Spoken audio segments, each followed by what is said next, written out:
कैसे हैं आप लोग? तैयारी अच्छी चल रही है। मैंने बहुत सारा POIQ सीरीज डाला है जनरल पेपर का, उसको आप देखेंगे। उसके क्वेश्चंस बहुत बार रिपीट हो रहे हैं, 2-2 साल पे, 3-3 साल पे। उसको एक बार आप जरूर देखेंगे।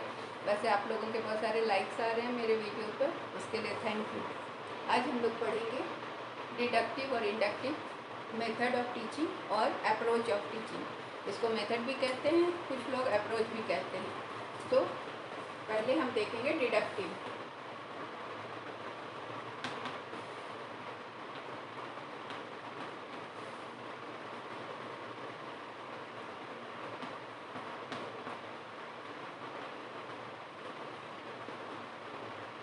तो अगर मेथड कहें या अप्रोच कहें, मीन इसी को करते हैं कि डिडक्टिव का मतलब जो है वो वही होता है। डिडक्टिव मेथड जो है तो इकोनॉमिक्स में भी, टीचिंग में होता है, एजुकेशन का भी है और जनरल पेपर में भी आता है। तो ये डिडक्टिव मेथड जो है, ये क्लासिकल और न्यू क्लासिकल इकोनॉमिस्ट ने इसको सबसे पहले इसको अप्रूव किया था, यूज़ किया था। उसमें न्यू उनके नाम आते हैं क्लासिकल इकोनॉमिस्ट में, रिकार्डो, पीगू, माल्थस, मार्शल, इन सब के नाम इसके साथ जुड़े हुए हैं। ये क्या है कि डिडक्टिव हाइपोथेसिस जो है या परिकल्पना है, वो क्या करता है कि कंक्लूजन कहाँ से निकालता है। एक जनरल लॉ बता दिया जाता है और उसके आधार पर कंक्लूजन निकाला जाता है। तो इसको हम इस तरह से समझते हैं कि इस याद रखने के लिए इसका एक शॉर्टकट है, रूल एक, मतलब रूल और एग्जाम्पल। तो रूल एक का मतलब क्या हुआ कि पहले हम रूल बताते हैं, उसके बाद एग्जाम्पल्स देते हैं। ठीक है, तो इसको इस तरह से भी कहते हैं, general to particular. First we state the general rule, then we come to the particular cases. मतलब पहले सामान्य नियम बताते हैं, उसके बाद खास केस को हम स्टडी करते हैं। तो चूँकि यहाँ पर इकोनॉमिक्स में कंट्रोल्ड एक्सपेरिमेंट होता है, अजम्पशंस पे बेस्ड होता है, तो हम उसमें किसी लॉ को मानकर फिर उसके आधार पर कंक्लूजन निकालते हैं। इसलिए यह इकोनॉमिक्स टीचिंग में बहुत अच्छा और उपयोगी मेथड या अप्रोच माना जाता है। इसमें क्या है कि पहले जनरल लॉ स्टेट कर दिए जैसा बताया मैंने, उसके बाद पर्टिकुलर एक एक केस को देखे, जिसको हम एक एग्जाम्पल से आगे समझेंगे। पर यह जो है, यह मेथड कोई नया नॉलेज नहीं बताता, बल्कि ये केवल हमें उस नॉलेज पर आधारित, पुराने मतलब लॉ पे आधारित करके कुछ केस को वेरीफाई करते हैं हम, या एक्सप्लेन करते हैं। तो ये मेथड जो है सो इंस्ट्रक्शन का मेथड है, अनुदेशन, टीचिंग का मेथड है। और ये बच्चों के लिए बहुत सरल मेथड है और क्विक मेथड है, क्योंकि बच्चे इसको आसानी से समझ भी जाते हैं, याद भी कर लेते हैं। इसमें नॉलेज जो होता है वो रेडीमेड होता है, बना बनाया होता है, इसमें कुछ खोज नहीं करना पड़ता है। और इसके अलावा क्या है कि ये चूँकि नॉलेज जो है वो दूसरों के द्वारा दिया जाता है, तो इसमें हमें खुद से कुछ नहीं करना है, तो ये कॉस्टली भी कम है और कम समय भी लगता है। ये जो अप्रोच है, इसमें हम दूसरे पर निर्भर करते हैं, डिपेंडेंस ऑन अदर्स होता है। और ये डाउनवर्ड मूवमेंट होता है। पहले लॉ बताए, उसके बाद एक केस लिया, फिर उसका कंक्लूजन किया, तो ये मूवमेंट डाउनवर्ड चलता है। इसे हम एक उदाहरण से समझते हैं कि ऑल प्लैनेट्स मूव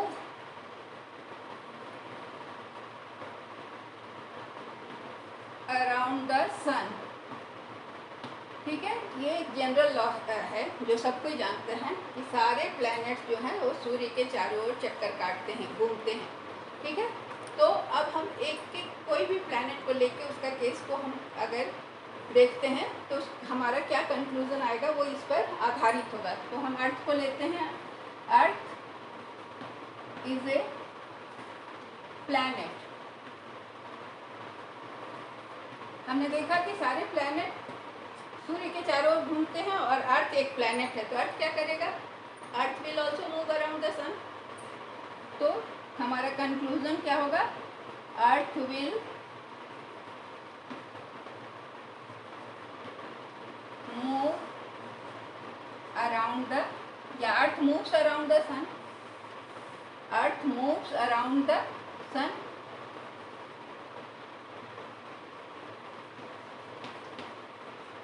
तो इसमें हम देख रहे हैं ना कि कुछ नया नॉलेज नहीं हुआ, नया नॉलेज नहीं हुआ, क्योंकि ये पहले से पता है कि सारे प्लैनेट्स सूर्य के चारों ओर घूम रहे हैं, और अर्थ एक प्लैनेट है तो अर्थ सूर्य के चारों ओर घूमेगा, क्योंकि ये भी प्लैनेट है और ये प्लैनेट का कैरेक्टरिस्टिक है। ठीक है, इस मेथड के कुछ डिमेरिट्स भी हैं जिसको हम एक एक करके देखेंगे। पहला डिमेरिट क्या है कि ये जो जनरल लॉ बना, जो बनाता है उसको बहुत हाई लेवल ऑफ कॉम्पिटेंस चाहिए, हाई लेवल ऑफ कॉम्पिटेंस, उसको बहुत योग्य होना चाहिए, उसकी योग्यता बहुत हाई लेवल की होनी चाहिए। जनरल लॉ बनाने के लिए जो योग्यता होनी चाहिए वो बहुत हाई लेवल की होनी चाहिए। और दूसरा कि ग्रेट डील ऑफ केयर, जब भी आप जनरल लॉ बना रहे हैं तो आपको great deal of care and objectivity, care और ऑब्जेक्टिविटी की बहुत ज़्यादा ज़रूरत होती है। ऑब्जेक्टिविटी मतलब क्या हुआ, वस्तुनिष्ठता, मतलब जो भी खोजा गया वो एकदम सटीक होना चाहिए। उसके बाद इसमें तीसरा है कि अपना ज्ञान विकसित नहीं होता है, नो लर्निंग बाय डूइंग, क्योंकि अब इसका ये डिमेरिट ऐसे हो रहा है कि आज की जो शिक्षा पद्धति है वो learning by doing, child centred है, बच्चे करके सीखते हैं और जो चीज़ वो खुद करके सीखते हैं उसकी लर्निंग ज़्यादा होती है। लेकिन इसमें ये चीज़ नहीं है, क्योंकि रूल्स हमें पहले से पता होते हैं तो उसको खाली हमको अप्लाई करना होता है, तो ये चीज़ यहाँ नहीं है। ये यहाँ रटने की पद्धति को मेमोराइजेशन पे जोर देता है, तो रटने की विद्या पर ज़्यादा जोर है। इसके बाद ये है कि ये मोटिवेशन को भी कम करता है, मोटिवेशन को कम करता है और लर्निंग में इंटरेस्ट को भी कम करता है। Reduces motivation and interest in learning. कुछ अपने से नहीं करना होता है, इसलिए लर्निंग का इंटरेस्ट ख़त्म हो जाता है और रट के लोग काम निकाल लेते हैं, बच्चे पढ़ लेते हैं, रट लेते हैं, बस हो जाता है। ये इसमें क्या है कि सेल्फ कॉन्फिडेंस नहीं आता है, क्योंकि खुद से कुछ नहीं किया है, तो ये सेल्फ कॉन्फिडेंस इसमें नहीं होता है, इसकी कमी होती है।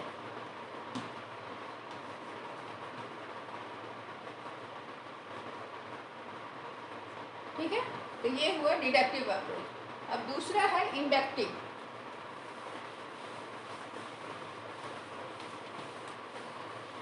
इंडक्टिव मेथड या अप्रोच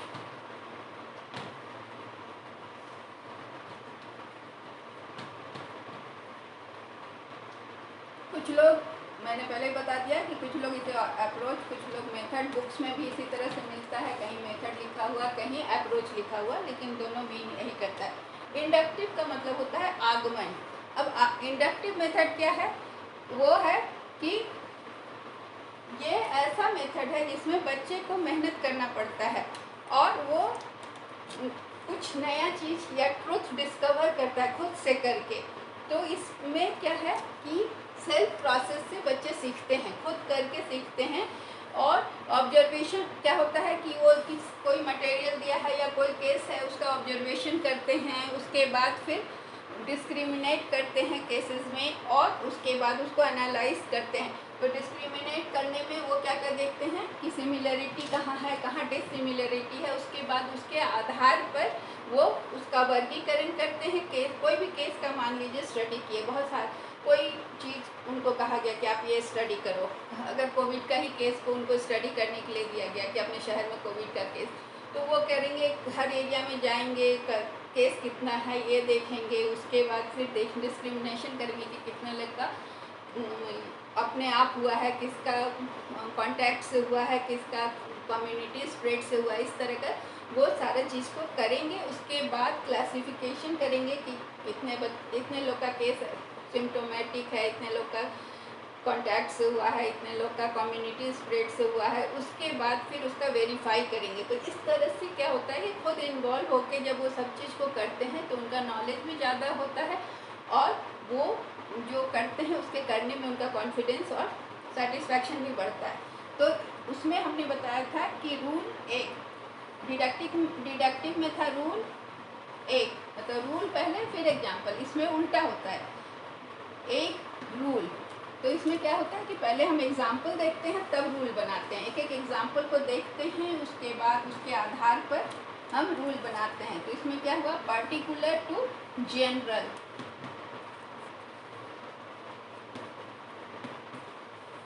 मतलब एक एक केस को हम देखते हैं, खास से सामान्य की ओर जाते हैं। एक एक केस को देखकर उसके बाद फिर हम सामान्य नियम बनाते हैं। तो इसकी खासियत क्या है कि सेल्फ एक्वायर्ड नॉलेज होता है इसमें, जो कि बुद्धि में परिवर्तन। यहाँ नॉलेज क्या होता है, सेल्फ एक्वायर्ड। बच्चे खुद से या जो भी है करता है, इसमें खुद से नॉलेज इकट्ठा करता है केस देखकर। सेल्फ एक्वायर्ड नॉलेज जो कि बाद में बुद्धि में परिणत हो जाता है, उसको बुद्धि बढ़ती है इससे। Self acquired knowledge. उसके बाद क्या है कि जनरल ट्रूथ। ये कहा जाता है इंडक्टिव मेथड के बारे में कि general truth in order to be learn must be earn. मतलब कोई भी जनरल चीज़ को, किसी चीज़ को जनरलाइज करने के लिए पहले हमको उसको सीखना पड़ता है। सीखने के लिए पहले हमको उसको करना पड़ता है, मतलब करके सीखिए। अगला है कि लेसन को ये इंटरेस्टिंग बनाता है, क्योंकि बच्चे जो हैं इसमें पार्टिसिपेट करते हैं तो उनको करने वाला फीलिंग आता है, कर्ता भाव से करते हैं कि मैं कर रहा हूँ, ये वाली भावना आती है। और उसके बाद सेल्फ डिपेंडेंट और उनके कॉन्फिडेंस को बढ़ाता है। ये नेचुरल प्रोसेस है, क्योंकि नॉलेज जो इसमें आता है वो प्रैक्टिकल एक्सपीरियंस से आता है। वो खुद इसका अनुभव करते हैं और तब ज्ञान प्राप्त करते हैं। इसमें लर्निंग बाय डूइंग बहुत इम्पॉर्टेंट होता है, मतलब खुद से करना। ये चाइल्ड सेंटर्ड एजुकेशन में लर्निंग बाय डूइंग का पूरी तरह से फॉलो करता है, क्योंकि इसमें बच्चे खुद से करके निष्कर्ष पे पहुंचते हैं या रूल बनाते हैं। इसलिए यहाँ सबसे इम्पॉर्टेंट हो जाता है लर्निंग बाय डूइंग। इसको हम उदाहरण से समझेंगे। तो इसका फीचर क्या है कि पर्टिकुलर केस को हम स्टडी करते हैं, एक एक केस को, और उसके बाद हम उसको जनरल लॉ में बदलते हैं। ये नया नॉलेज लाता है, लीड करता है। इससे हमको नया ज्ञान प्राप्त होता है। इसमें डिस्कवरी का मेथड है। इस मेथड से नई डिस्कवरी होती है और ये शिक्षा का सही मेथड है। और इसमें क्या है कि ये स्लो है, क्योंकि ये फर्स्ट हैंड हम इसको अक्वायर करते हैं। इस नॉलेज को ये स्लो होता है, इसलिए कि खुद जाकर हमें कलेक्ट करना होता है और फर्स्ट हैंड अक्वायर्ड नॉलेज होता है। तो ये सेल्फ ऑब्जर्वेशन पे होता है, सेल्फ ऑब्जर्वेशन, सेल्फ अक्वायर्ड। तो इसलिए ये स्लो होता है, ये टाइम टेकिंग होता है। और ये सेल्फ कॉन्फिडेंस बढ़ाता है बच्चों का। और ये अपवर्ड मूवमेंट है। उसमें हमने देखा था कि ऐसे ऐसे है। इसमें क्या है कि पहले एक केस देखे, फिर दूसरा, तब जाके हम रूल बनाते हैं। तो इसका मूवमेंट क्या है, अपवर्ड। उसमें डाउनवर्ड था, इसमें हम अपवर्ड मूवमेंट है। तो इसके बाद क्या है कि ये राइट, हम लोग ऊपर की ओर जाते हैं, मतलब एक एक केस को स्टडी करके कोई नया नियम बनाते हैं। तो इसका एक उदाहरण से हम समझते हैं। एक सिंपल सा उदाहरण लेते हैं। सपोज कीजिए कि हम ये कोई फ्रूट का देखना चाहते हैं। जैसे अभी कौन सा फल आया है, जामुन आया है बाज़ार में। तो आपने एक जगह से जामुन खाया तो आपको खट्टा लगा। फिर आपने दूसरे एरिया से खाया, फिर आपको जामुन पर कहा गया कि जामुन का बता करके आओ किस तरह के जामुन आ रहे हैं। तो इसके लिए आप एक जगह के जामुन को खा के आप नहीं बता सकते। तो आप कई एरिया का जामुन खाए, सब जगह आपको जामुन खट्टा मिला।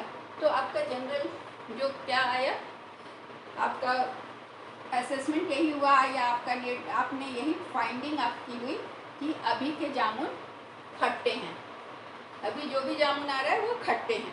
तो ये होता है इंडक्शन। एक जगह का जामुन दो एरिया, 3 एरिया, 4 एरिया, 5 एरिया का खाने के बाद आपने एक रूल फाइंड किया या आपकी फाइंडिंग यही हुई कि इस सीज़न में, अभी के सीज़न में, इस वीक में जो भी जामुन आए हैं वो सारे खट्टे हैं।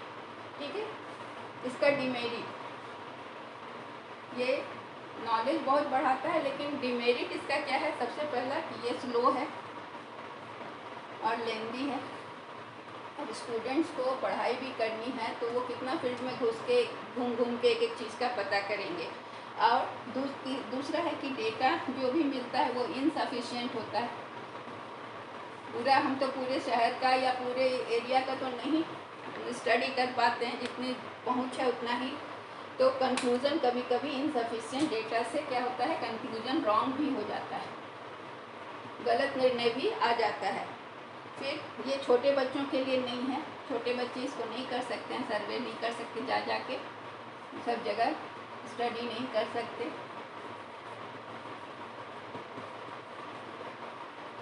छोटे बच्चों के लिए नहीं है। फिर क्या है कि ये सब सब्जेक्ट के लिए सूटेबल नहीं है। हर सब्जेक्ट में हम ऐसा नहीं कर सकते हैं। हिस्ट्री में कहाँ से जाएंगे, कहाँ से मिलेगा हमें एक एक चीज़ का, क्योंकि हिस्ट्री में तो कुछ भी नहीं, हमें बुक्स पे डिपेंड करना पड़ता है, कोई बताने वाला नहीं होता है। उसके अलावा ये कंप्लीट मेथड अपने आप में नहीं है। तो इसलिए हम ये कंक्लूज़न निकालते हैं कि ना तो डिडक्टिव मेथड ना तो इंडक्टिव मेथड, दोनों अपने अपने में कंप्लीट नहीं है। ये दोनों को मिलाकर जब स्टडी करते हैं तो हमारा स्टडी वर्दी होता है, वर्थवाइल होता है। Thank you.